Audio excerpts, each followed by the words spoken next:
bonjour tout le monde. Bienvenue à cette présentation de la solution Mapedit qui est mise en situation, mise en application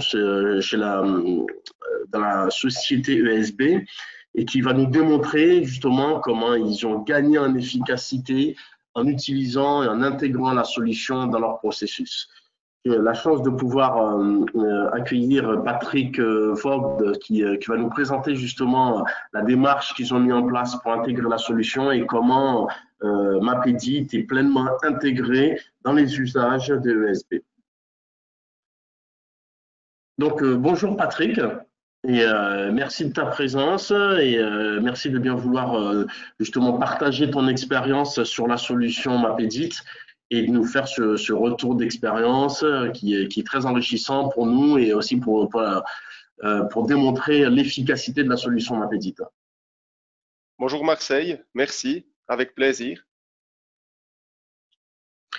Et donc, tu peux nous parler un petit peu de toi, de ton petit parcours, enfin, tu peux nous parler un peu de toi, de ton parcours et afin de te présenter rapidement. Oui, très volontiers. Donc, j'ai débuté chez Energy Service, bien, ça fait ça quasi 10 ans, en 2011, fin 2011, où j'ai d'abord commencé au sein de l'équipe qui s'occupait de la documentation des réseaux. Et puis ensuite, ils en ont fait un secteur à part entière et j'ai eu l'opportunité de prendre la responsabilité de ce secteur pour le faire évoluer avec les nouvelles technologies aussi qui arrivent sur le marché et puis le développement continu. D'accord. Génial, merci. Donc, je suis moi-même Marseille Beltré, je suis business consultant chez Man & Machine où justement j'accompagne les entreprises dans leur transition technologique justement à apporter une réflexion sur la migration de leurs solutions, à intégrer des nouvelles méthodologies et améliorer leurs process grâce à des solutions comme Mapedit justement. Donc, nous allons donc commencer cette présentation qui fait suite à un ensemble de présentations de Mapedit qui a commencé depuis février où on décline l'ensemble des solutions qui sont présentes dans l'offre et on a la chance de pouvoir faire intervenir et de pouvoir faire témoigner différents utilisateurs, différents clients utilisateurs comme ESB dans l'usage et dans l'intégration de la solution. Donc aujourd'hui, on accueille ESB et donc dans les mois à venir, on aura d'autres sociétés qui nous justement présenteront d'autres cas d'usage de la solution Mapedit. Donc aujourd'hui, on va commencer par présenter la solution Mapedit, vous présenter rapidement l'offre avant que ESB vous démontre et développe concrètement comment ils ont intégré la solution Mapedit, comment ils l'ont développée et les usages qu'ils en font dans leur processus interne, avant de conclure par une session de questions-réponses sur la solution. Donc, Patrick vous parlera bien sûr de toutes les solutions Mapedit et de la façon dont ils les ont intégrées dans leur processus chez ESB. Donc concrètement, Mapedit, c'est une entreprise allemande qui est présente c'est un groupe allemand qui est présent sur l'ensemble de l'Europe et dans différents autres pays dans le monde, notamment en Asie, où on va retrouver différentes activités de Man & Machine. C'est un groupe qui représente plus de 1000 collaborateurs avec une centaine de développeurs parce qu'en fait, on édite nos propres solutions, dont Mapedit.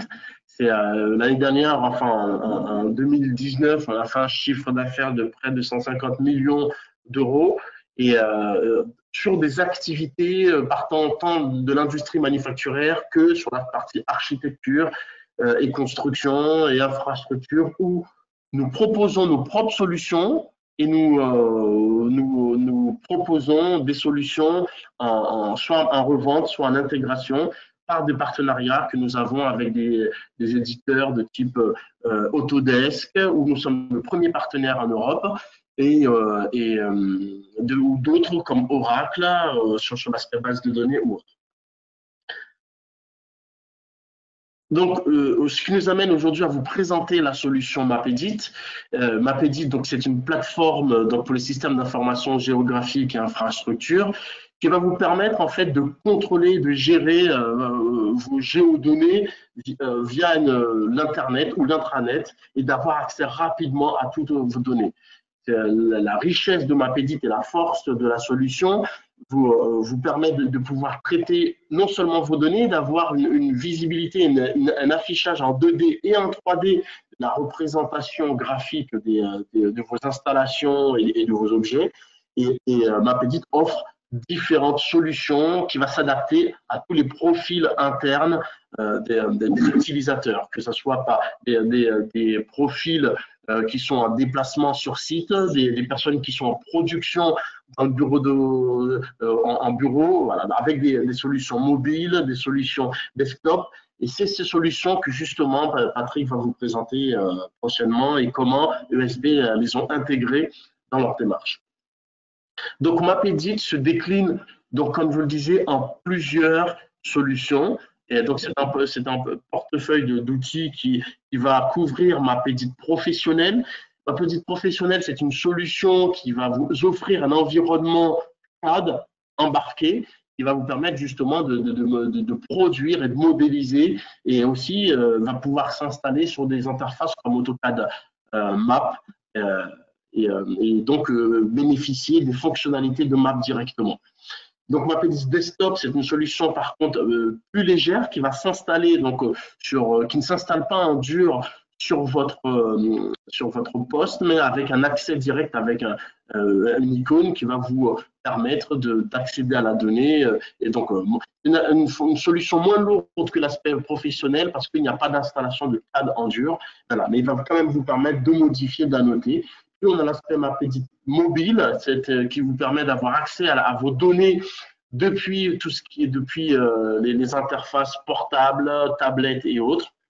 Après, on a Mapedit Portal qui vous donne un accès à une gestion de cartes, une gestion de porte mobile, mais avec un accès direct, avec une vision de toute la donnée cartographique de vos informations. Et après, l'aspect Mapedit Apps qui va vous permettre, en fait, Mapedit Apps qui va vous permettre de configurer l'environnement et d'intégrer l'environnement avec notamment Mapedit Builder qui couvre, en fait, on va retrouver Mapedit Builder sur toutes les solutions qui sont présentées ici. Et ce qu'on peut voir, c'est que toutes les données ont accès à une même base de données SIG qui va être installée soit sur vos serveurs internes et soit sur un serveur man and machine. Donc, toutes ces solutions ont accès à une même donnée centralisée et c'est tout justement le cœur de la solution Mapedit, c'est tout justement la force de la solution. Mapedit, c'est une solution qui est disponible en plusieurs langues et donc pourrait être utilisée tant en allemand qu'en français, etc. Donc, le mieux pour en parler, c'est de démontrer l'usage de la solution dans un cas concret et de vous démontrer comment la société ESB l'a intégré dans sa démarche.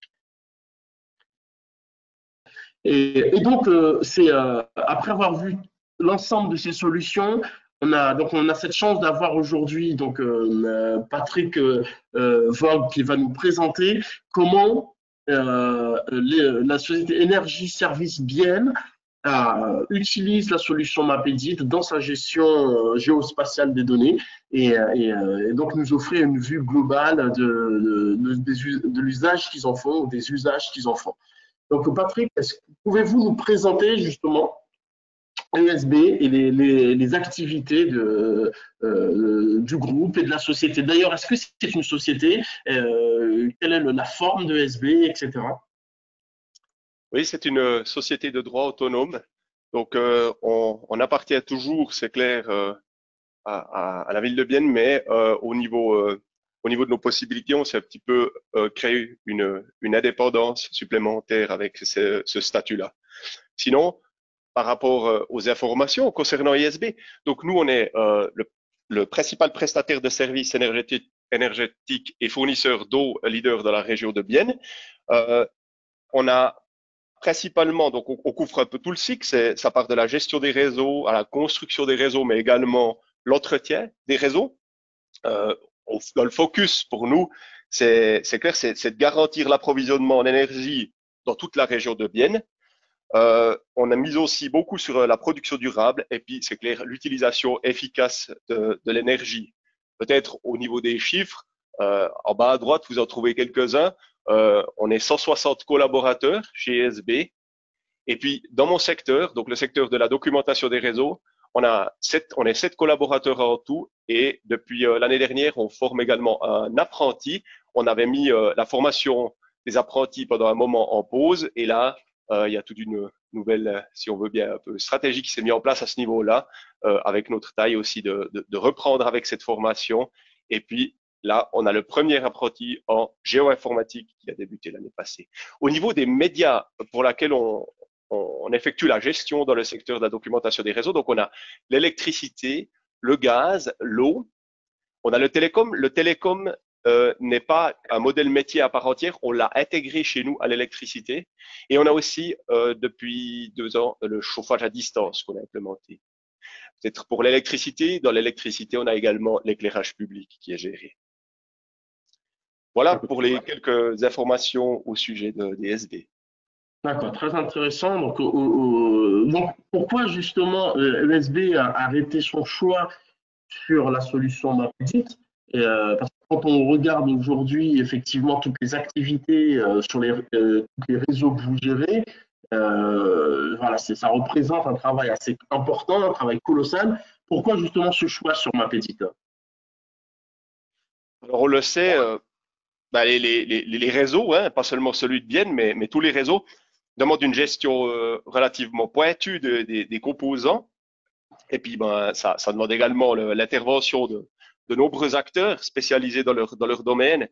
Et puis, pour qu'ils puissent effectuer leurs tâches quotidiennes de manière efficace, il faut qu'ils puissent s'appuyer sur une documentation actuelle, mais aussi complète et précise. Nous, on avait vraiment comme but d'avoir un outil qui offrait un accès facilité et puis on voulait vraiment centraliser toute cette gestion de données. Et notre choix s'est arrêté sur Mapedit. Ça s'est passé de la manière suivante. On avait déjà l'eau et le gaz qui étaient gérés avec la solution Autodesk Map 3D. L'électricité jusqu'en 2013 était toujours encore gérée sur du simple DWG, mais les besoins en développement ont fait qu'en 2013, on a débuté ce projet de transfert de l'électricité également vers Autodesk Map 3D. C'est un projet qui a duré de 2013 à 2016. Et dans le cadre de ce projet, on voulait absolument aussi montrer à tous les collaborateurs, mais voilà, qu'est-ce qui trafique l'équipe en bas dans cette documentation, qu'est-ce qu'ils font. Donc, on voulait aussi en fait faire de la publicité, montrer ces données, montrer l'état d'avancement du projet. Et c'est là qu'on s'est orienté vers la solution Mapedit.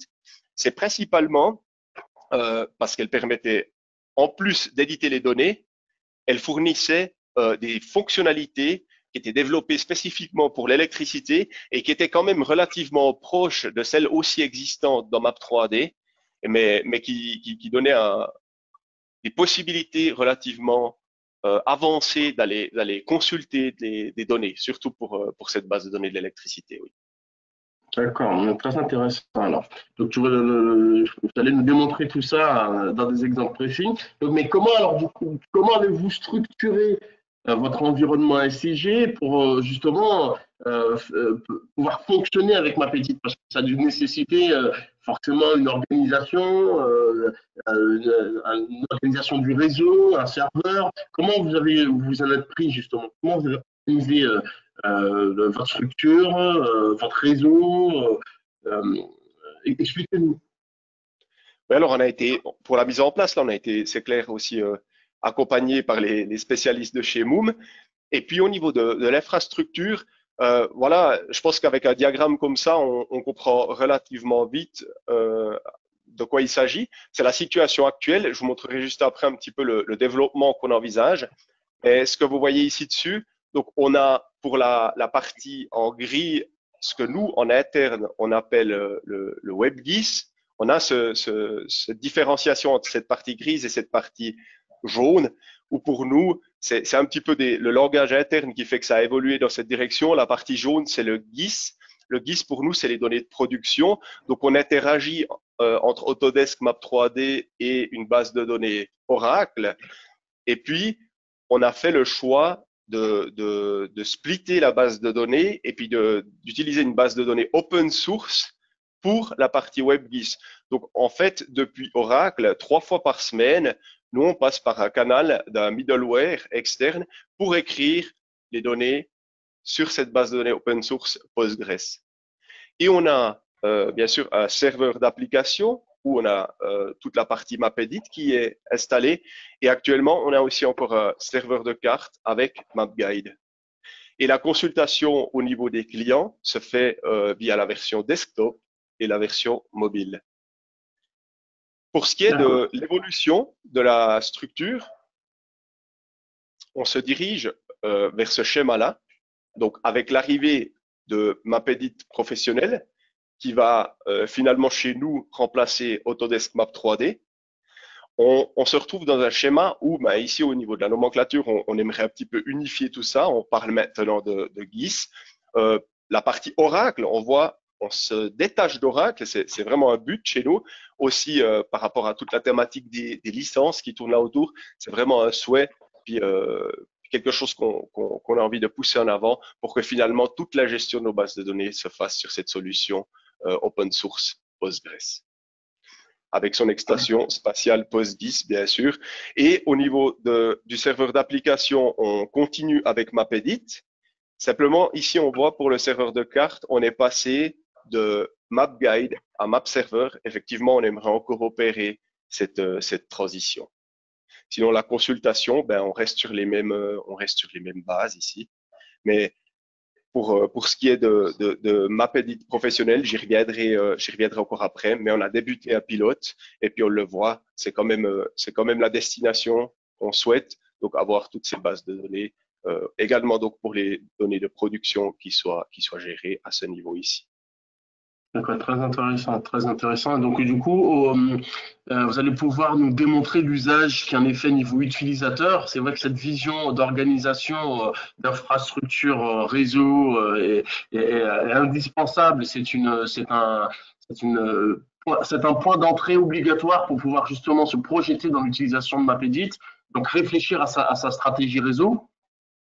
Et donc, ce qui va être intéressant aussi, c'est de montrer l'aspect utilisateur et comment justement vous allez pouvoir accéder à la donnée en fonction des différents profils d'utilisateurs.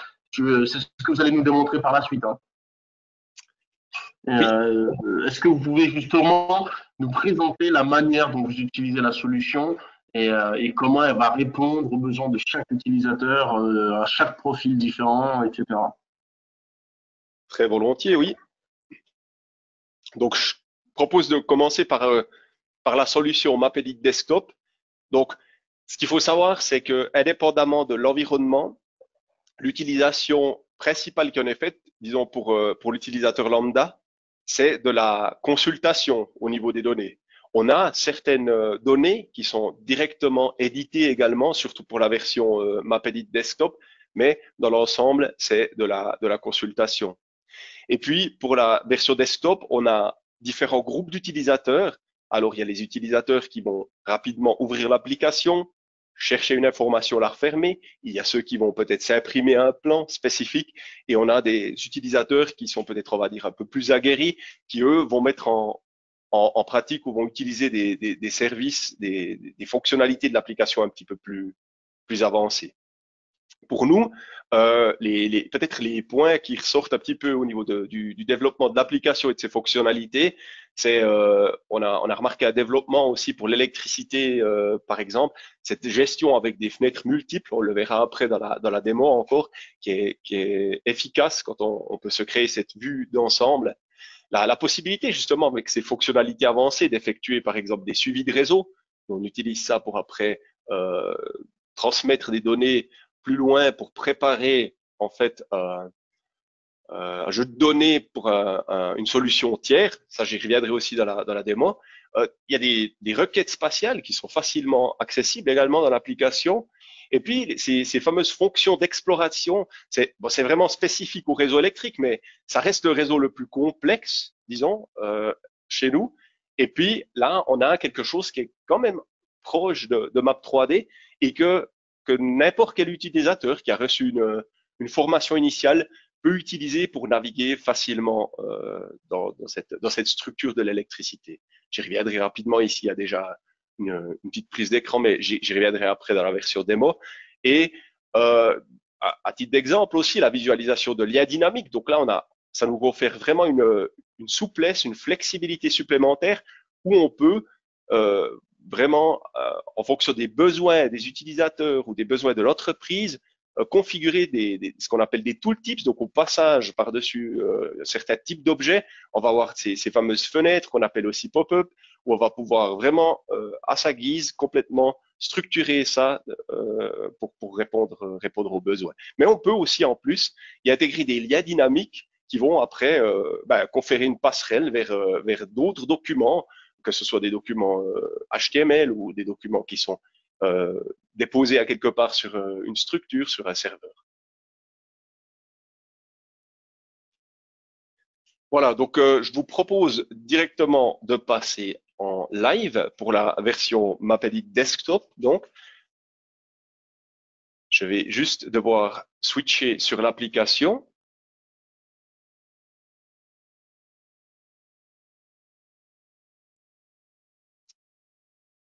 Voilà, en général, on l'utilise nous en allemand, qui est un petit peu la langue qui s'est établie à Bienne pour notre secteur. Mais comme l'a dit Marseille, au démarrage, il y a la possibilité de sélectionner différentes langues.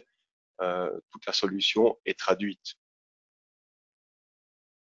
Je vais ici sélectionner un projet. Nous, on a fait le choix de partir sur un projet unique où on gère l'ensemble de nos cartes, mais on voit déjà à ce stade que la solution permettrait de définir autant de projets que nécessaire et puis d'effectuer une espèce de fraction en fonction des besoins.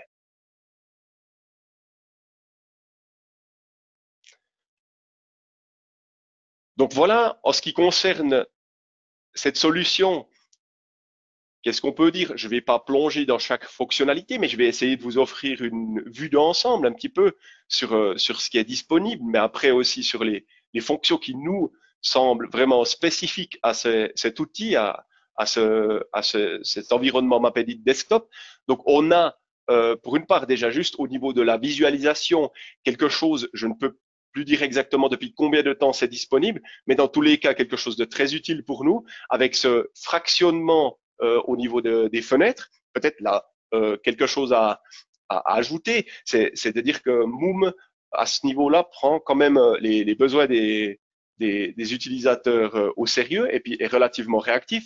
C'était un input que j'avais donné à Monsieur Hilaire de chez Moom, une demande, si c'était possible, et qui me semblait très utile, de pouvoir naviguer sur plusieurs fenêtres en parallèle, donc principalement pour l'électricité, où on a souvent ce besoin de pouvoir consulter des schémas internes en parallèle à une visualisation d'un réseau géoréférencé. Et puis c'est quelque chose ici qui est apparu avec ce changement, cette structure aussi avec cet app builder, cet outil de configuration centralisée sur lequel je reviendrai également après. C'est cette possibilité de fractionner les fenêtres pour avoir ici une fenêtre principale ou si j'active ici dans la structure qui permet de gérer toutes les cartes, si j'active par exemple l'électricité, je vais avoir la possibilité non seulement justement de zoomer sur les données très détaillées du plan d'ouvrage, mais je vais avoir exactement en face un déplacement qui va se créer au niveau d'une visualisation qui, elle, sera géoschématique. Donc ici, avec par exemple la représentation de la moyenne et haute tension. Donc on a un report direct à ce niveau-là. Et puis comme dit ici, ça c'est une gestion qu'on a choisi d'effectuer aussi à ce niveau-là, la possibilité de zoomer dans les schémas internes afin de visualiser tous les composants, que ce soit transformateur, départ, etc. Donc, on a toute la connectique aussi qui est respectée au niveau topologique. Et puis, ça nous permet vraiment de créer un lien 1 à 1 entre les infrastructures du plan d'ouvrage et leur schématique interne. Voilà. Donc, comme dit ici, je ne vais pas passer en revue toutes les cartes qu'on a maintenant à disposition, mais on a cette structure qui permet de naviguer facilement dans les différentes visualisations. On a la possibilité ici également de basculer sur toutes les recherches. Voilà. En haut, on a tout ce qui est sélection spatiale des données. Donc ça va être pour la consultation des attributs. Je vais pouvoir, à titre d'exemple, sélectionner un raccordement de bâtiment. Donc les termes ici, toujours c'est clair par rapport à notre base de données en allemand, mais le principe reste bien évidemment le même. Donc la possibilité de configurer, de sélectionner et d'afficher une table attributaire, ou dans la table attributaire, ensuite je vais pouvoir effectuer des filtres, je vais pouvoir faire des highlights sur les filtres que j'ai effectués, exporter des données sous forme Excel. Ça, c'est toutes des fonctionnalités qui sont intégrées et qui sont agréables pour l'utilisateur, étant donné qu'elles sont reprises sur le même principe dans toutes les tables qui constituent la base de données ou les bases de données qui sont liées. La partie supérieure, ici, elle aussi est également complètement adaptable en fonction des besoins de l'utilisateur, avec une spécificité ici, c'est un outil de dessin pour l'utilisateur qui est nommé redlining. On y reviendra après aussi encore rapidement dans le cadre d'une fonctionnalité. Sinon, c'est vraiment des ribbons, ce qu'on appelle des ribbons, des onglets qu'on a totalement personnalisés avec des liens aussi sur des documents externes ou des documents de support. Voilà. Au niveau des fonctionnalités que je souhaiterais vous présenter, il y a notamment celle qui concerne le suivi de réseau. Le suivi de réseau, pour nous, c'est un moyen très efficace de voir comment les objets sont connectés dans cette application. Elle est utilisée, d'une part, s'il y a une panne pour rapidement voir, à titre d'exemple, le cercle des consommateurs qui sont liés à une même infrastructure, mais elle est justement aussi utilisée par notre secteur de l'engineering pour faire un suivi afin de collecter des identifiants de câbles qui seront après transmis à une application externe pour faire des calculs sur le réseau, des calculs de charge, par exemple. Donc ici, qu'est-ce qui se passe? On a la possibilité de configurer plusieurs paramètres. On peut configurer ce qu'on appelle des profils de base. Si je prends ici, par exemple, le NSNet qui correspond au réseau de basse tension, on va pouvoir mettre des paramètres sur chaque objet et définir à quel moment le suivi de réseau doit s'arrêter. Dans cet exemple, ici, je vais prendre les raccordements de bâtiment comme point de départ. Je vais sélectionner un raccordement et démarrer le suivi du réseau. Ce suivi de réseau, il va m'offrir justement une vue étendue qui va tenir compte de ces paramètres d'arrêt du suivi et puis qui va m'afficher l'ensemble des objets faisant partie de ce cercle d'information. Je l'appelle une fois comme ça, on appelle ça Stromkreis en allemand, mais ici, on va appeler ça cercle d'information. Et au niveau du résultat, on le voit ici, il va afficher toutes les classes d'objets ainsi que le nombre d'objets par classe qui sont touchés par ce suivi de réseau. Donc pour nous, à titre d'exemple, un des points de développement qu'on va entreprendre, c'est quelque chose sur lequel on travaille, un projet sur lequel on travaille actuellement. Pour les raccordements de bâtiments, donc on voit ici un highlight global de tous ces objets, mais je peux sauter sur la classe des bâtiments. On va voir qu'il y a 106 raccordements de bâtiments touchés. Ceux-ci, je vais pouvoir également aussi les mettre en surbrillance, en highlight de manière spécifique. Et puis, on travaille justement sur un projet qui va nous permettre, depuis ces raccordements de bâtiments, d'effectuer une liaison directe vers notre ERP dans le but de collecter, par exemple, les coordonnées des personnes localisées derrière ces raccordements de bâtiments à titre d'exemple, dans le cas d'une panne, on arriverait très rapidement à obtenir, ben ici on peut déjà le faire, on arrive à obtenir rapidement ces 106 raccordements de bâtiments à partir desquels je collecterai les coordonnées des personnes via l'interface. Et puis, l'application Moom ici permet par exemple de faire des lettres de série. Donc, je peux imaginer automatiser le processus jusqu'à l'envoi quasi automatique au destinataire pour les informer du réseau, de la raison d'une panne ou de la durée ou je ne sais quelle autre information liée à la situation. Voilà une méthode ici, une fonctionnalité très intéressante que je souhaitais vous présenter. Pour ce qui est des fonctions spatiales, on a également la possibilité d'effectuer des sélections. Peut-être là, je vais partir sur l'eau, quelque chose qui est régulièrement utilisé aussi chez nous. La possibilité d'effectuer des sélections, si on veut savoir par rapport à une vanne, quelle vanne se trouve dans un rayon de 100 mètres par rapport à un point spécifié. On aura là un résultat rapide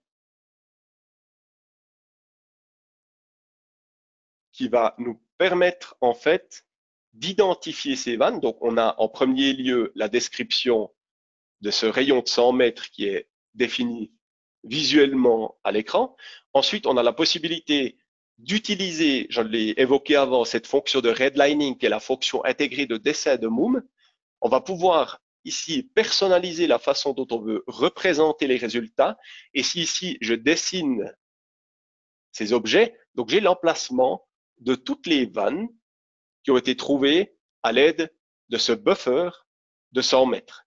Donc j'ai ces 93 vannes qui sont représentées visuellement ici et tout ce qu'on imprime, tout ce qu'on, si on veut bien, tout ce qu'on dessine virtuellement à l'aide de cette fonctionnalité redlining est après également disponible au moment de l'impression.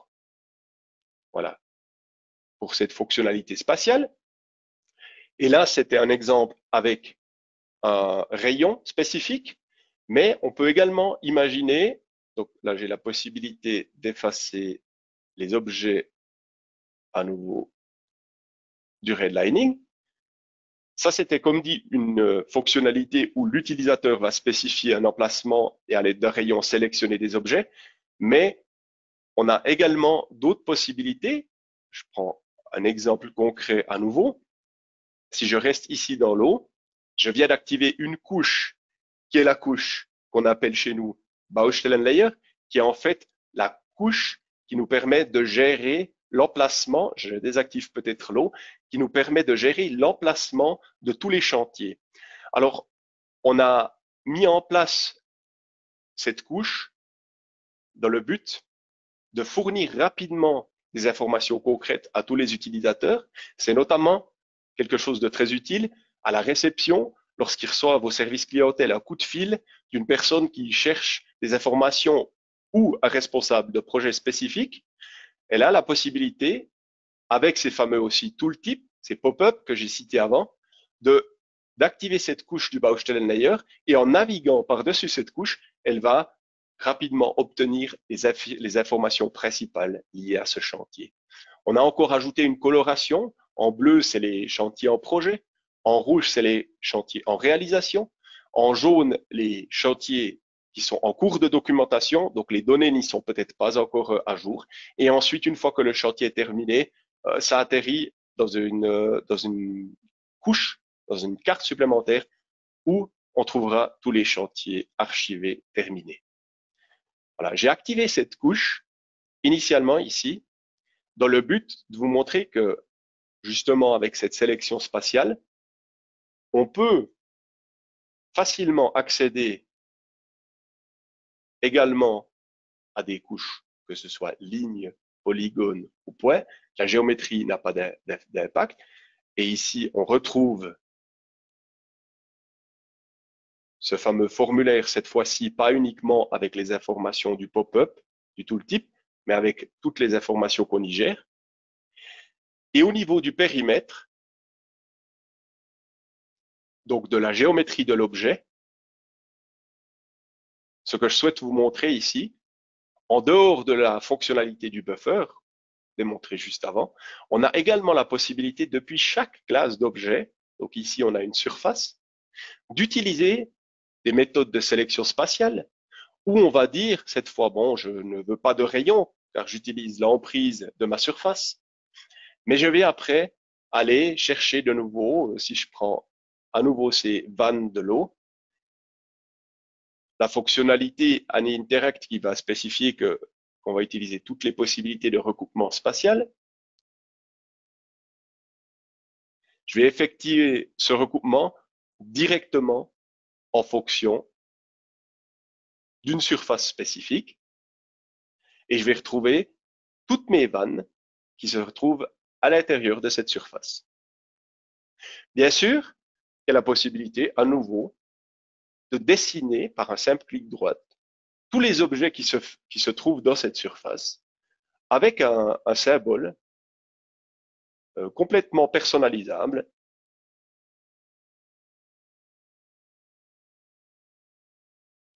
afin d'en créer ou d'en générer une impression.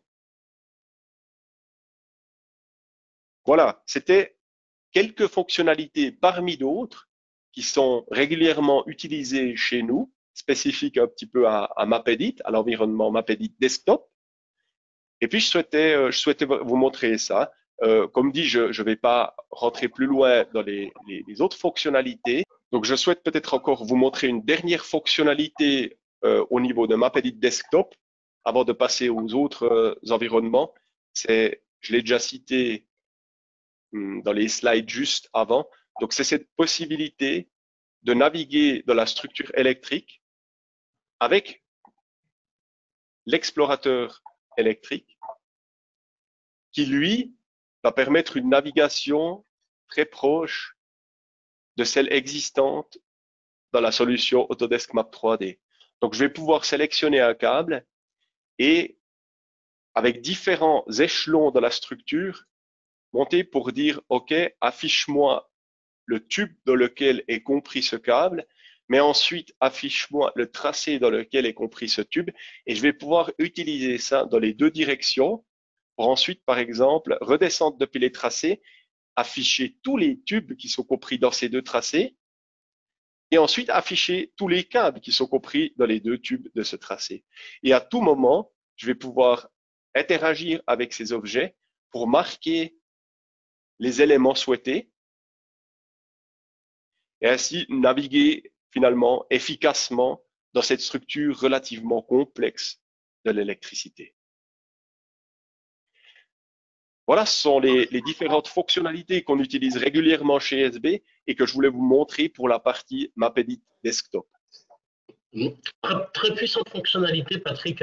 J'aurais souhaité savoir, aujourd'hui, est-ce que tu as une visibilité sur le nombre d'utilisateurs de cette application de MapEdit Desktop chez USB?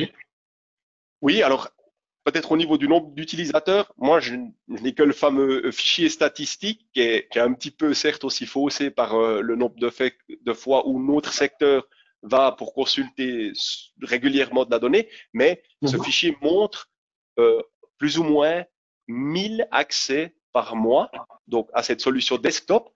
Ensuite, on n'a pas de restriction étant donné que l'application est accessible, du moins en lecture, à tous les collaborateurs chez SB. Donc, elle est installée par défaut dans l'environnement virtuel de base.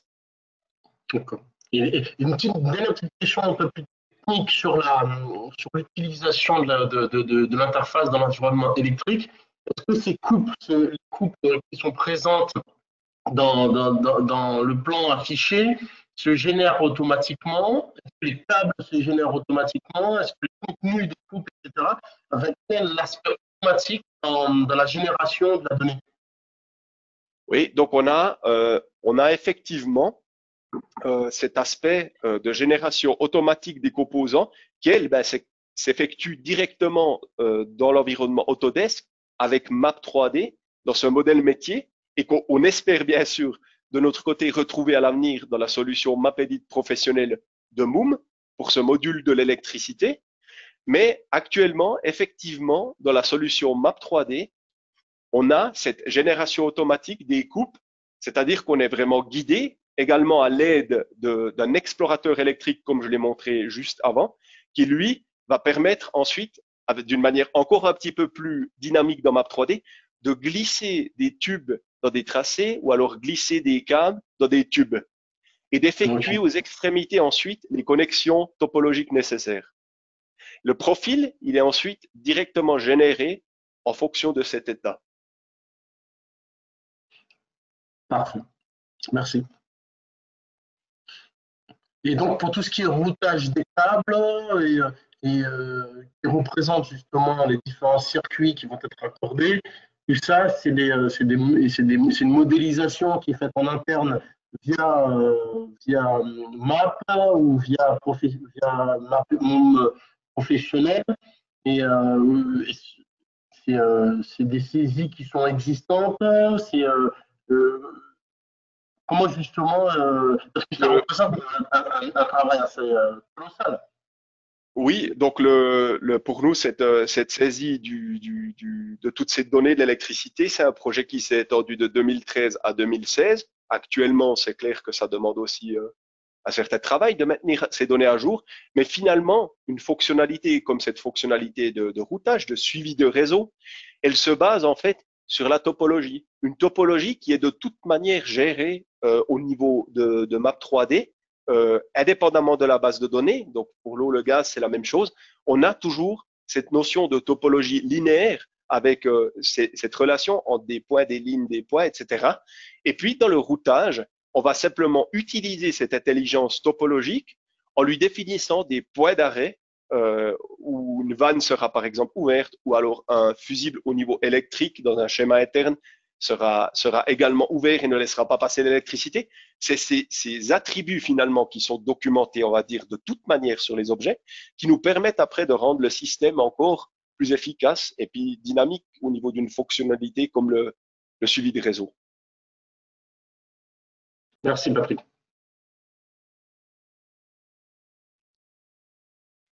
Voilà pour cette partie desktop.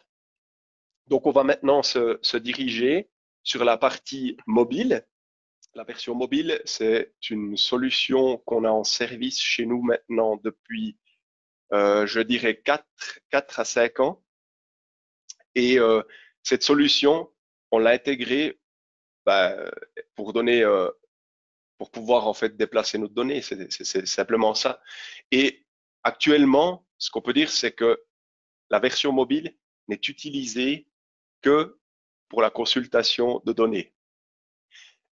Les avantages, c'est un accès très rapide aux données, une interface simple d'utilisation. La solution, elle a été très bien accueillie. J'ai moi-même été surpris aussi de l'accueil très positif. Donc, pas juste de la tablette en tant que gadget super sympa qu'on peut distribuer aux gens, mais non, effectivement, très concrètement, pour les monteurs sur le terrain, ça a été un réel plus de pouvoir travailler avec cette solution, de pouvoir également simplement mesurer sur une solution mobile comme celle-là et de pouvoir visualiser tout le contenu qu'on a ou une grande partie du contenu qui est disponible dans la solution desktop. La performance est bonne au niveau de la solution mobile. Elle utilise un précalcul de tuiles pour le rendering du visuel, ce qui est performant, effectivement. Les développements prévus pour la solution mobile, avec l'arrivée d'une nouvelle solution de Moom, là, nous, on va très concrètement se diriger et puis aussi augmenter le nombre de données qu'on va directement éditer via cette solution mobile. Cette solution mobile, elle apporte avec elle de nombreuses améliorations et principalement au niveau de toute la définition des formulaires, c'est-à-dire toute la partie saisie, toute la partie masque attributaire a été complètement remaniée. L'application entière a été d'ailleurs complètement remaniée, mais pour l'édition des données, c'est spécifiquement cette partie-là, qui va nous faire un bond en avant. Et là, on se réjouit de l'intégration de cette version mobile. On a différents projets, typiquement aussi de gestion centralisée des photos. J'y reviendrai juste après. Et ce qu'on espère aussi pouvoir accomplir avec cette version mobile, en plus de l'utilisation des tuiles, c'est de pouvoir intégrer des services web supplémentaires, que ce soit du VMS ou plutôt même du VMTS. Ça, ce serait vraiment un plus. Vers quoi on se dirige peut-être avec cette version mobile? Pour donner un exemple concret, actuellement, ce que vous voyez à l'écran, c'est l'ensemble des attributs qu'on collecte à l'extérieur dans le domaine de l'éclairage public pour un point lumineux. Et ça se fait, c'est saisi actuellement sur du papier. Et là, avec ces possibilités supplémentaires dans la nouvelle version au niveau des masques, on aimerait vraiment offrir cette possibilité directement aux collaborateurs sur le terrain d'éditer, d'adapter ces données. On a une solution chez nous de maintenance dans un logiciel tiers où on s'occupe vraiment de toute cette partie de l'entretien. Et puis là, on aimerait, c'est déjà le cas avec la version mobile actuelle, on souhaite faire une passerelle. Donc, c'est-à-dire depuis cette solution tiers, à l'aide d'un URL dynamique, on va sauter sur l'objet correspondant dans Mapedit Desktop. Et puis l'idée, dans la nouvelle version, c'est d'agrémenter ça avec cette possibilité justement d'édition directe. Au niveau de la documentation photo, c'est un projet aussi qui est chez nous devant, qui est devant la porte. Donc, ce qu'on aimerait faire, c'est créer un canal d'entrée unique pour toutes les photos qui sont prises sur le chantier, de guider l'utilisateur avec justement les possibilités de cette application mobile, c'est-à-dire de lui faire aussi saisir quelques métadonnées sur les photos qu'il va prendre pour les classifier, créer une espèce de pré-classification de ces photos. Ce qui est plutôt intéressant avec cette solution, c'est que si on a ce canal d'entrée unique, on va pouvoir aussi derrière gérer le post-traitement de ces photos. On va pouvoir s'occuper de toute la problématique, la taille des photos, des doublons. Ça, ce sera vraiment des processus qu'on va pouvoir gérer par la suite. Et l'idée, c'est qu'à la fin, une fois ce post-traitement effectué, finalement, ces photos prises avec une version mobile se retrouveront dans notre fameuse base de données Postgres centralisée et seront aussi attaquables ou consultables via la version Mapedit Desktop, où là, après, on aura toute la liberté de définir une couleur en fonction des attributs que la personne aura collecté en même temps que la prise de vue, c'est-à-dire peut-être le média, une coloration par média, où on aura peut-être des points de différentes couleurs, et puis des tooltips, ces fameux pop-up de la version desktop, où quand on passera par-dessus ces informations, l'image s'affichera, ou en tout cas, on aura une URL automatique et directe qui affichera l'image concernée. Alors, donc, voilà les points vraiment intéressants de cette version mobile. Comme dit, nous, on ne fait pas d'édition, mais je vais tout de même vous montrer rapidement sur la version qui est disponible également via un browser, parce qu'il faut savoir que la version mobile est développée sur HTML5 actuellement. Ça va évoluer avec l'arrivée de la nouvelle version pour, au final, se diriger vers des applications Android et iOS. Mais actuellement, sur du HTML5 qui est accès depuis mon PC, ce qui me permet de vous montrer finalement une représentation qui est pas complètement différente. On est toujours sur Bien, comme précédemment avec la version desktop, mais on a dans cette version mobile une possibilité ici rapide, dynamique, donc aussi pour les personnes sur le terrain, de switcher entre les différentes cartes en activant ici, par exemple, à nouveau l'électricité. On voit ces tuiles qui s'affichent.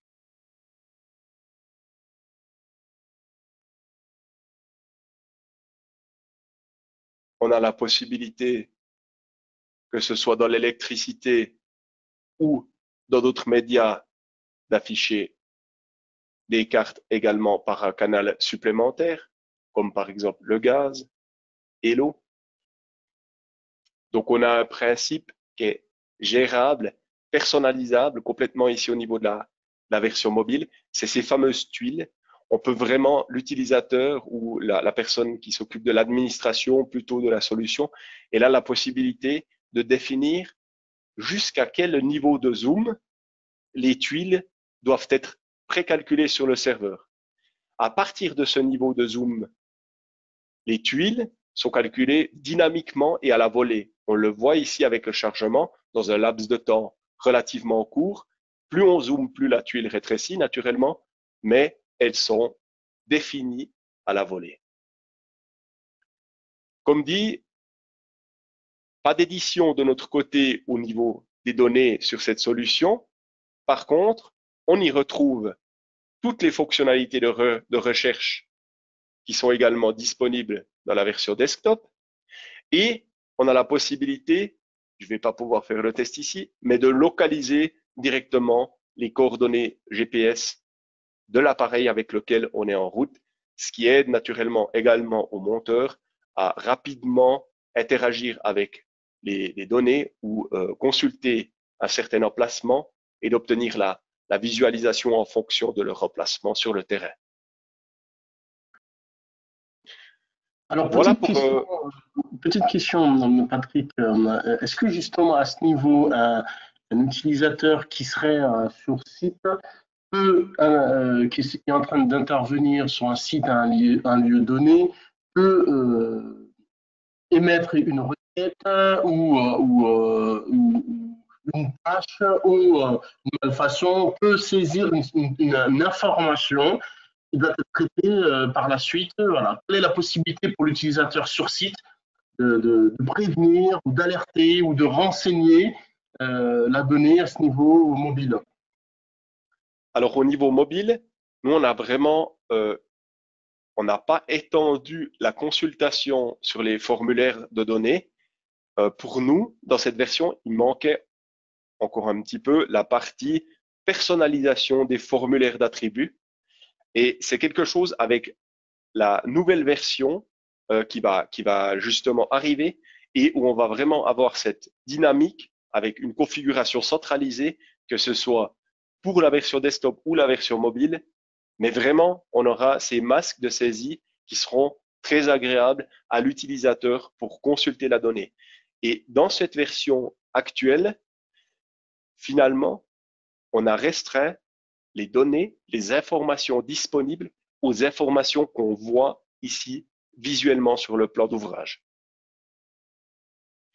Et une fonctionnalité qui est appréciée, simple, mais appréciée par les utilisateurs, c'est la possibilité, par recoupement et de distance, de pouvoir définir l'emplacement d'une vanne ou d'un autre point sur le terrain. D'accord. D'accord. Très bien, merci. Donc, je souhaiterais poursuivre avec la présentation et quelques informations concernant Mapedit App Builder. Donc, au niveau de la configuration de tous les outils de l'environnement Moom, c'est cet App Builder qui va entrer en jeu. Par le passé, la configuration se faisait à l'intérieur de la version Mapedit Desktop avec différents modes, administrateur, utilisateur. Et puis maintenant, il y a vraiment cette philosophie où cet App Builder fonctionne comme plateforme de configuration et de gestion centralisée pour toutes les applications. C'est quelque chose de très agréable parce qu'on a cette sensation d'avoir le contrôle sur tout l'environnement et de savoir qu'est-ce qu'on fait à quel endroit, à quel moment. Donc, on va à cet endroit pouvoir s'occuper de la configuration et de la gestion pour la structure des cartes. On va pouvoir définir quel attribut on veut dans quel formulaire et pour quelle application. On va avoir des possibilités très intéressantes et dynamiques de réutiliser des configurations qu'on a effectuées pour un projet spécifique dans d'autres projets. Je vous avais dit avant dans la présentation dans la version desktop, nous, on gère tout dans un seul projet, mais il y a la possibilité de définir des projets, que ce soit par média, que ce soit par commune. Cette flexibilité, elle existe. Ce qui est intéressant avec un app builder et la solution de Mapedit, c'est de pouvoir réutiliser justement toute une configuration définie pour un projet dans un autre projet. Ça nous évite du travail à double naturellement. Et c'est aussi dans cet app builder que va se dérouler toute la gestion des utilisateurs et des groupes d'utilisateurs. Là, je vais rapidement aussi ouvrir cette application, que vous puissiez avoir un aperçu.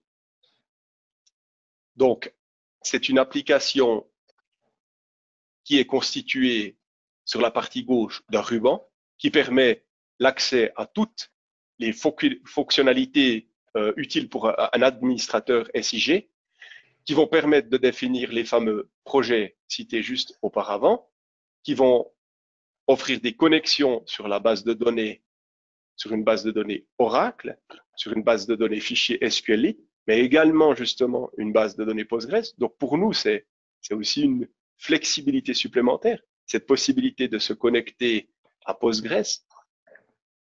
Et ici, dans les connexions, on voit rapidement, à l'aide des symboles, également si le schéma qui se trouve dans la base de données, ou est-ce que c'est un schéma qui est encore le schéma d'origine d'Oracle. La coloration verte ici va définir qu'il s'agit d'un schéma Mapedit et qui va être entièrement réutilisable pour la solution Mapedit professionnelle, sur laquelle je vais vous donner quelques informations après les informations concernant l'App Builder. On a la possibilité d'intégrer les serveurs de cartes. Au niveau serveur de cartes, comme vous l'avez vu sur notre schéma de l'infrastructure, actuellement, on utilise encore MapGuide, mais on va se diriger vers le serveur de cartes MapServer. Donc, les deux sont soutenus par la solution Mapedit. Et puis ici, la gestion pour toute la partie serveur de tuiles, où là, nous, on utilise actuellement Apache Tomcat pour générer ces tuiles et ainsi rendre en fait toute la visualisation dans les échelles supérieures plus rapide et plus dynamique avant d'arriver au niveau d'échelle inférieure et on va passer en live directement sur les serveurs de cartes. Pour ce qui est de la gestion des cartes, on va aussi et par projet avoir la possibilité de définir toute cette structure. Donc ça, c'est toutes ces couches qui étaient sélectionnables, que vous avez aperçues aussi dans l'application Mapedit Desktop. Les fenêtres cartographiques, c'est ces fameux découpages dont on a vu le géoschéma, l'internat et le plan d'ouvrage, cette possibilité de placer des fenêtres en parallèle, cette gestion multi-fenêtres. On a bien sûr ici toute la gestion des impressions. On a la gestion des modèles de représentation pour la version Mapedit professionnelle, avec ici également, je prends le pilote de l'eau qui est en cours chez nous, la possibilité de référencer des cartes configurées dans d'autres projets. Donc là, on va pas ajouter toutes les couches du cadastre à titre d'exemple, mais on va référencer toute une carte du cadastre et l'intégrer directement en tant que telle dans un autre modèle de représentation. Les recherches, on ne va pas devoir définir des recherches pour chaque projet, mais on va pouvoir définir des recherches de manière générale et les réutiliser, comme déjà dit. On va, au niveau de toute la gestion des formulaires, avoir la possibilité de gérer les formulaires en fonction de l'environnement, c'est-à-dire qu'on va pouvoir personnaliser des formulaires pour la version desktop, une tablette, et ça pourrait encore diverger par rapport à un smartphone. Donc, ces trois possibilités sont disponibles pour qu'à la fin, l'environnement soit vraiment le plus adapté à l'appareil sur lequel on utilise l'application.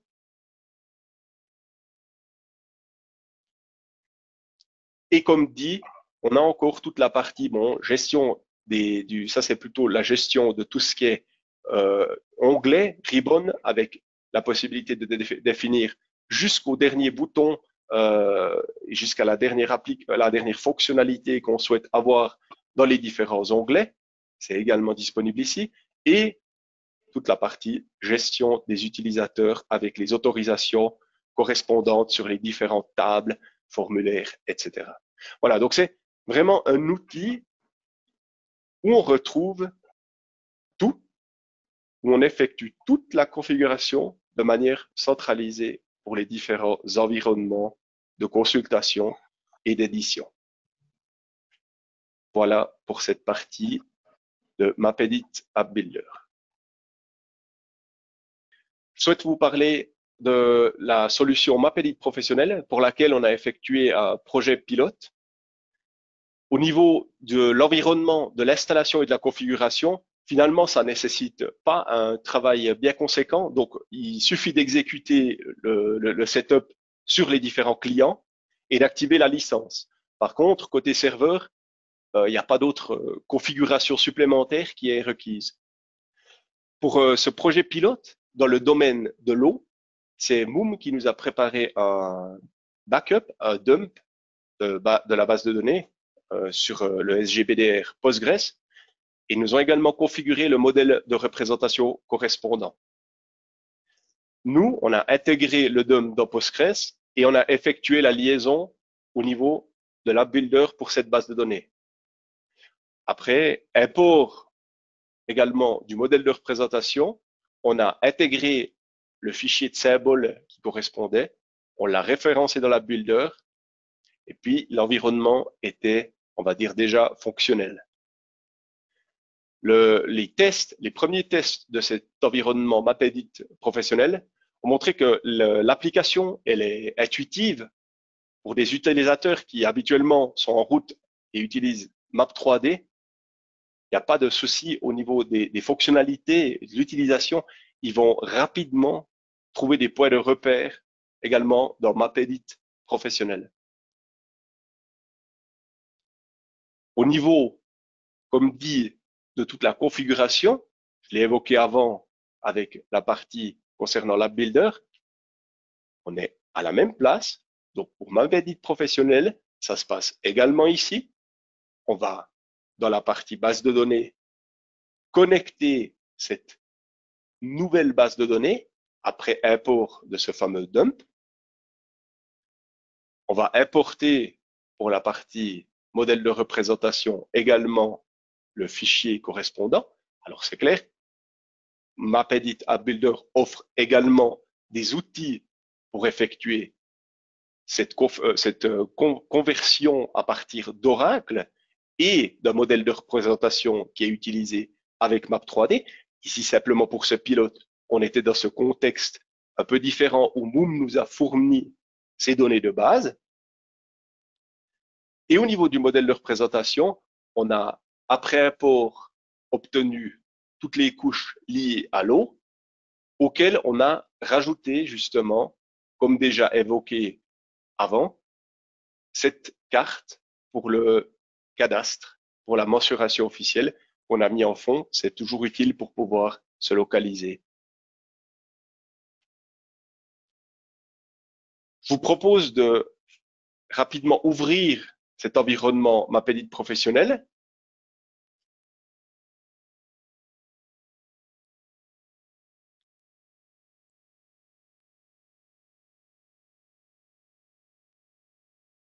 Voilà, donc Mapedit professionnel base sur un outil qui s'appelle Mapedit Design, qui est au niveau des fonctionnalités relativement proches d'un AutoCAD LT. Donc, on va retrouver toutes les fonctionnalités purement DAO pour le dessin.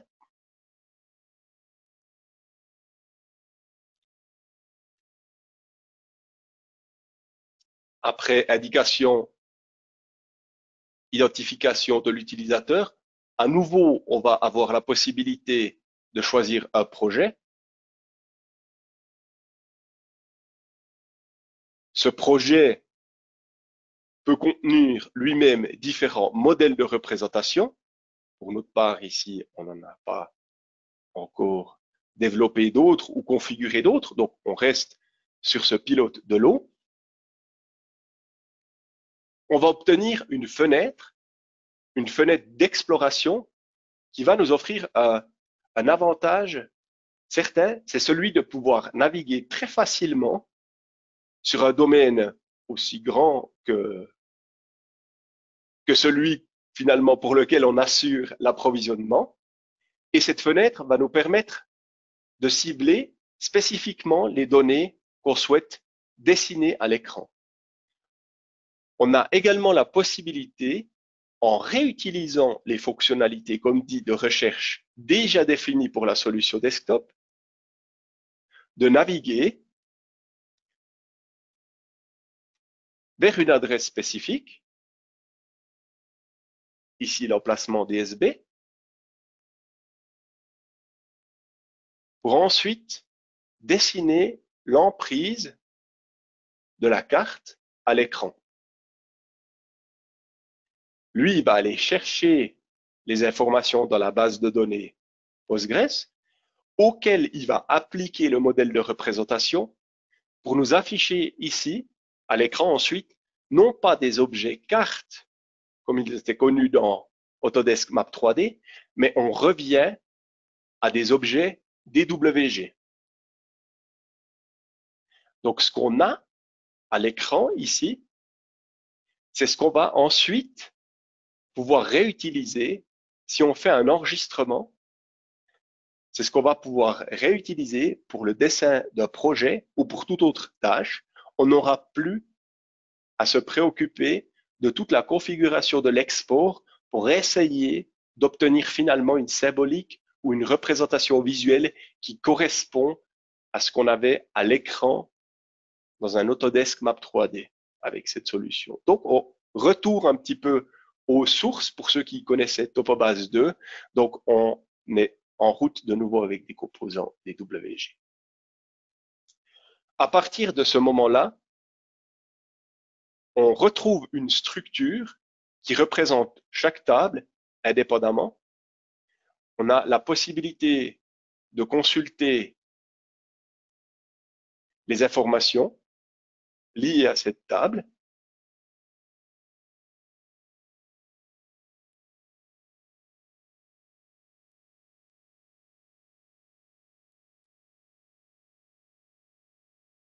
Je disais donc, on a la possibilité de consulter les informations liées à cette table. Voilà.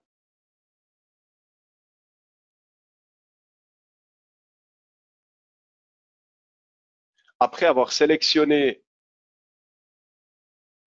l'objet spécifique, on a la table qui est affichée, les menus qui sont proches d'une version MapEdit Desktop.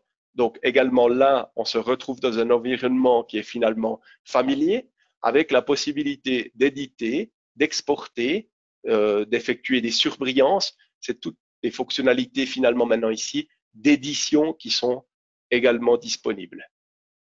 Pour l'eau et le gaz, les personnes qui utilisent Autodesk Map 3D connaissent certainement les principes de découpage Hard Split et Soft Split. Ce sont des fonctionnalités qui ont été reprises dans cet environnement. Elles fonctionnent et il n'y a aucun souci avec leur utilisation à ce niveau-là. Donc, ça va nous permettre, si on découpe une géométrie en deux, de conserver une relation vers la table attributaire correspondante, une relation 1 à plusieurs, ce qui va nous éviter finalement d'effectuer des saisies à double. La solution MapEdit professionnel nous permet également d'effectuer des sélections pour consulter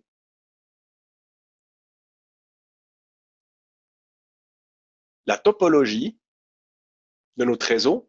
Donc, on va visuellement avoir un aperçu très rapide qui va nous montrer avec quel objet, ici par exemple cette conduite, est raccordée. Et on va pouvoir naviguer comme ça dans le réseau et consulter à nouveau le formulaire correspondant. Voilà, c'est un aperçu très rapide de cette application que je vous ai proposée là. C'est pour nous un pilote. On va encore explorer davantage les fonctionnalités disponibles, mais pour l'instant, on a effectué un test sur un chantier, une mise à jour concrète dans le domaine de l'eau, et on a pu reproduire à l'identique tout le processus de documentation qu'on effectuait avec la solution Autodesk Map 3D. Donc voilà, suite au projet pilote qu'on a effectué dans l'eau, les membres de mon équipe qui ont pu aussi manipuler l'outil par eux-mêmes, on a déterminé quelques points. Donc il y a une partie pour nous qui fonctionne bien, et puis on a aussi quelques améliorations qu'on a déjà transmises à Moom, sur lesquelles il pouvait encore y avoir une évolution.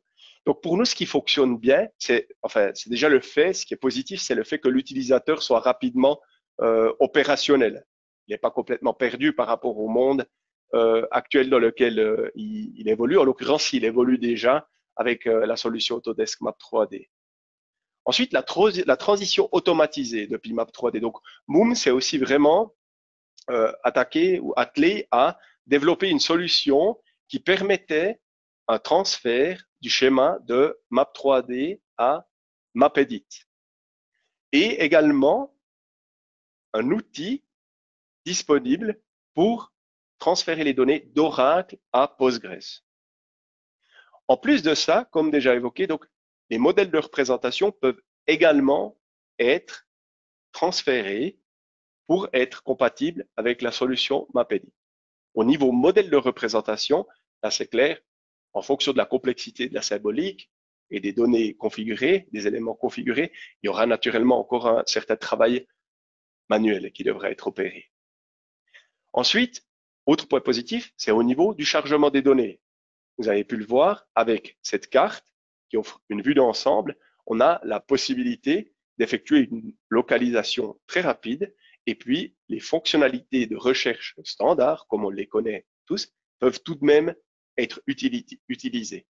Ensuite, l'abandon de ces objets cartes pour des objets DWG, c'est un point positif pour nous aussi parce que on n'a plus besoin de se préoccuper de ce fameux export. Donc, ce qu'on a à l'écran, c'est ce qu'on pourra utiliser par la suite également.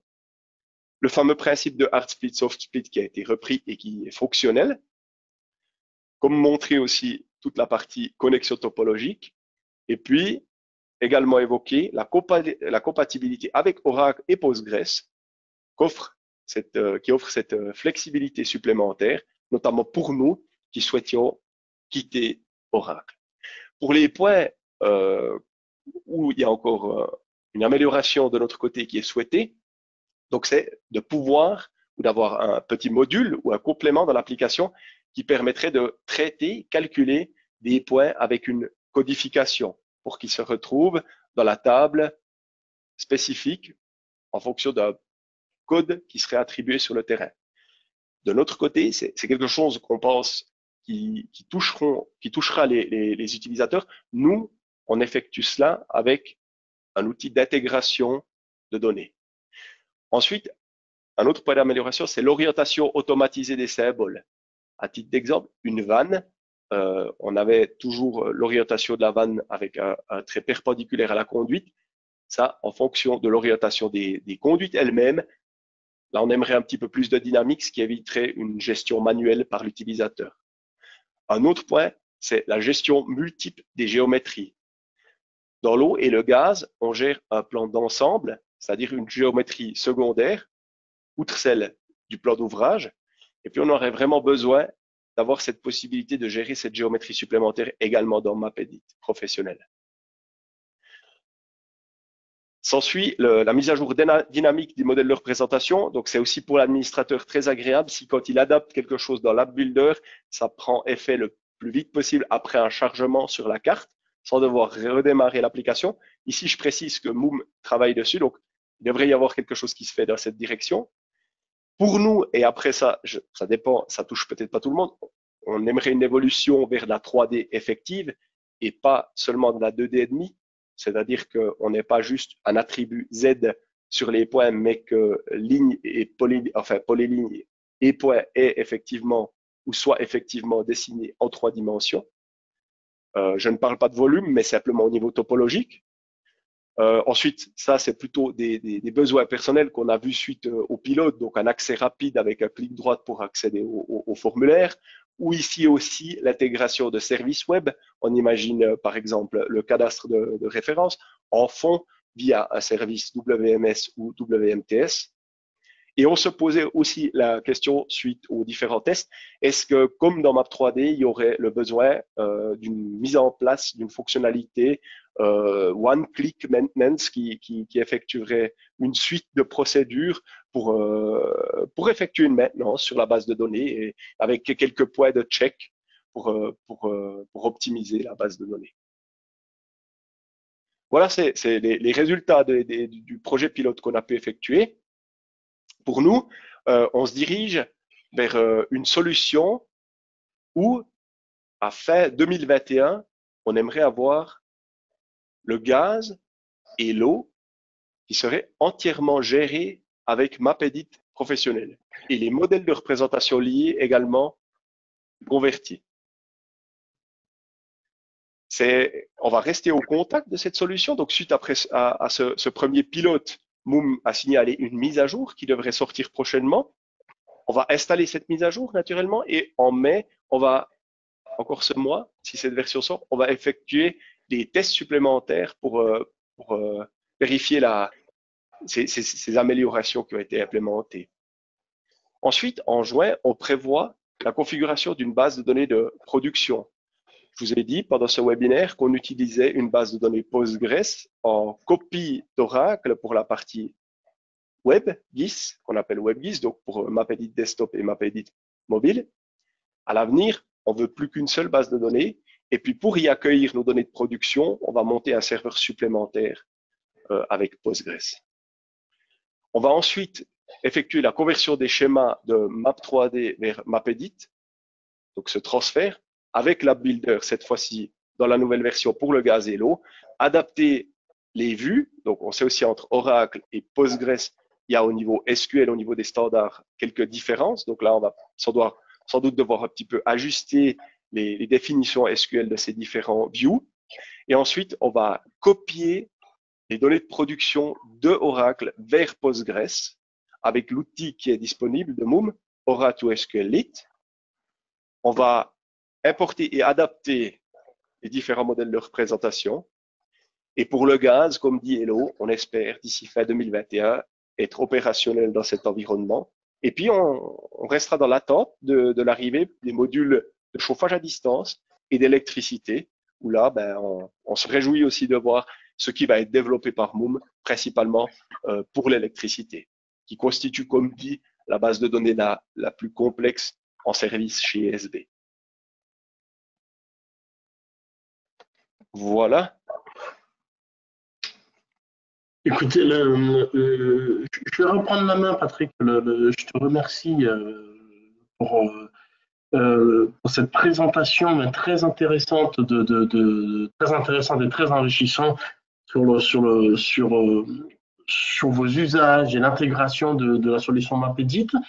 Et ce qui démontre aussi ce qui est très bien la possibilité de se projeter aussi, hein, notamment avec ce dernier slide où vous projetez les évolutions futures dans les usages de ESB. Donc, ça montre aussi l'adaptabilité de la solution, la personnalisation de la solution, et aussi d'avoir des plans et une stratégie d'évolution dans vos usages et qui est complètement prise en compte avec MapEdit.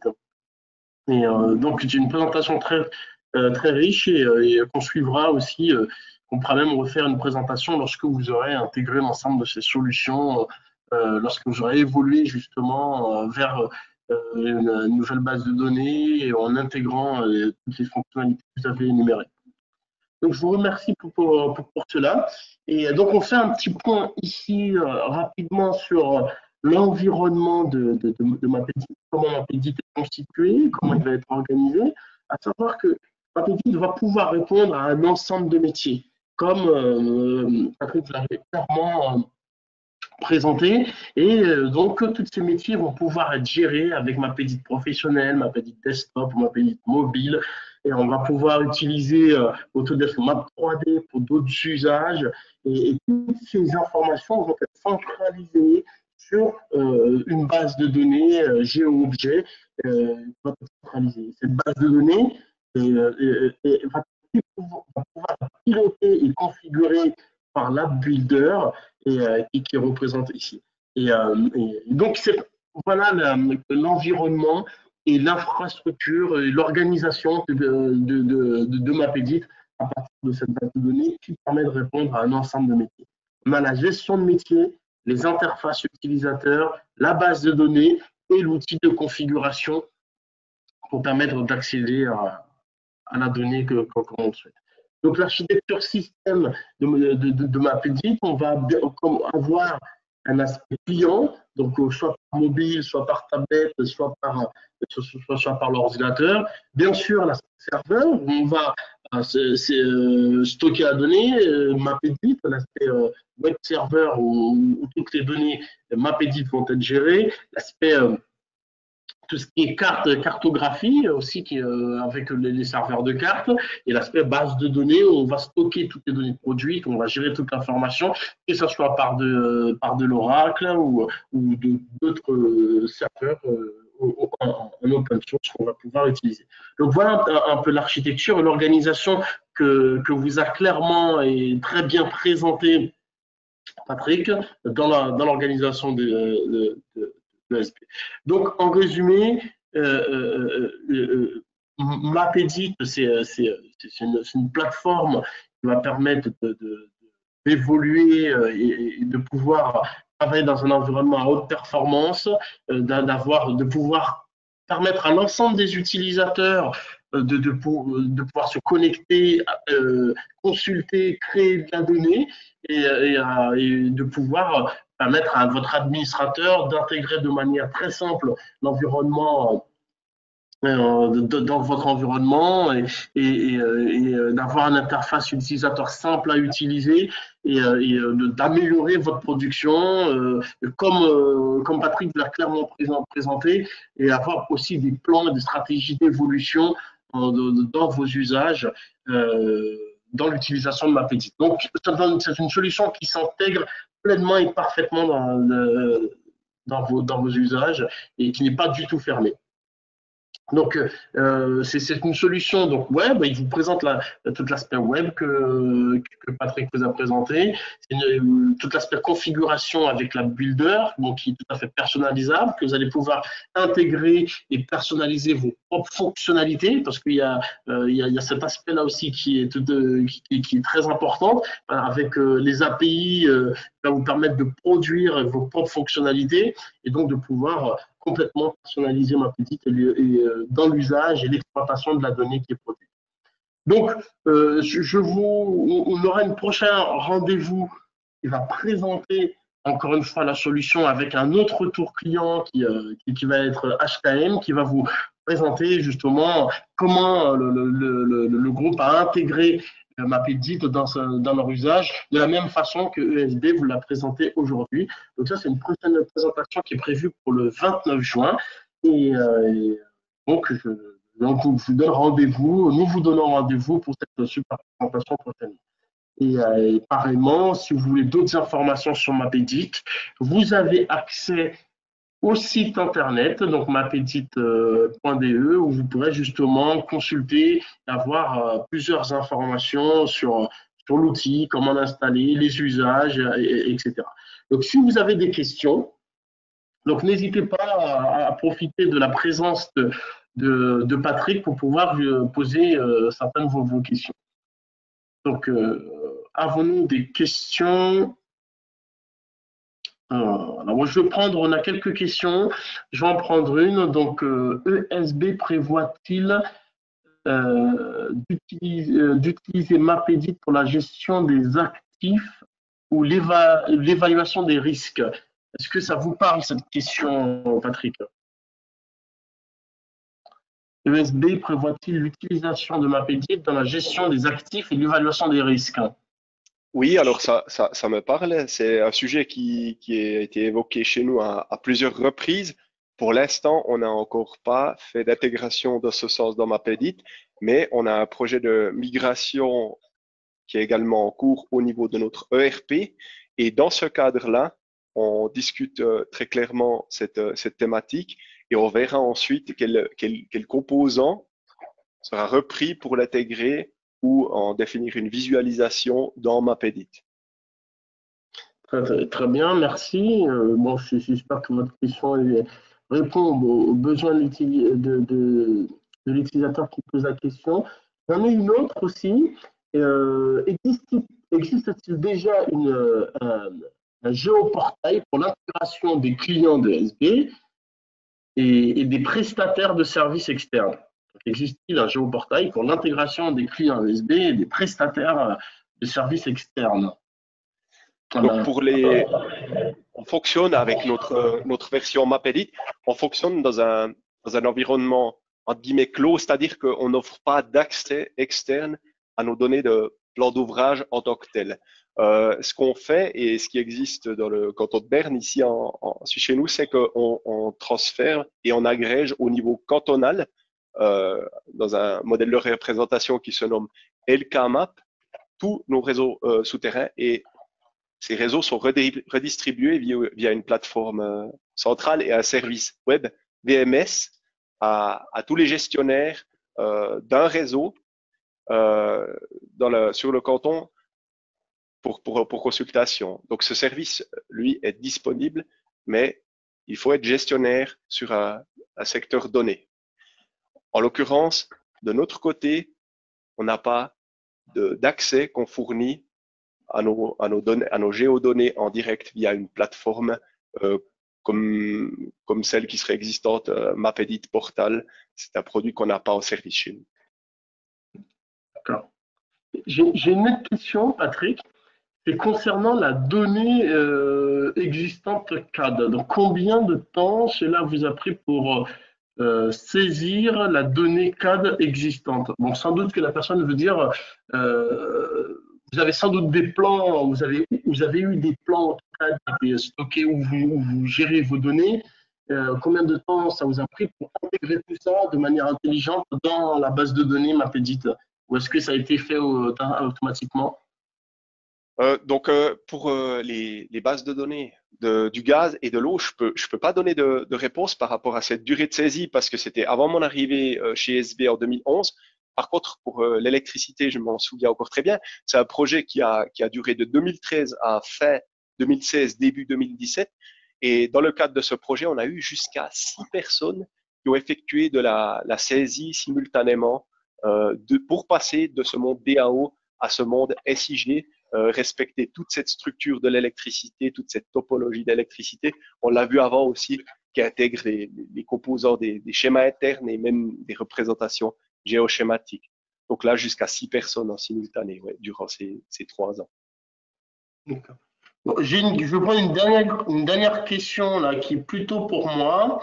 Comment se procurer Mapedit? Alors, effectivement, donc, Mapedit est une solution donc, qui est éditée par Mapedit. Donc, Mapedit France en couvre la distribution et l'accompagnement en France. Et bien sûr, on est accompagné par l'équipe de Franck Marcus, qui est le directeur de Man & Machine Infrastructure en Allemagne, qui accompagne aussi les services en France. Donc, n'hésitez pas à nous contacter directement Man & Machine France pour vos projets de SIG et si vous vous posez des questions sur la solution Mapedit et son intégration dans votre environnement. Donc, on va s'arrêter sur cette dernière question. Je vous remercie de votre présence. Je remercie de votre présence. Je remercie Patrick pour sa présentation et le temps accordé à partager avec nous de partager avec nous son expérience autour de la solution. Je vous donne donc rendez-vous prochainement pour notre prochain webinaire et je vous dis à très bientôt. Merci à vous.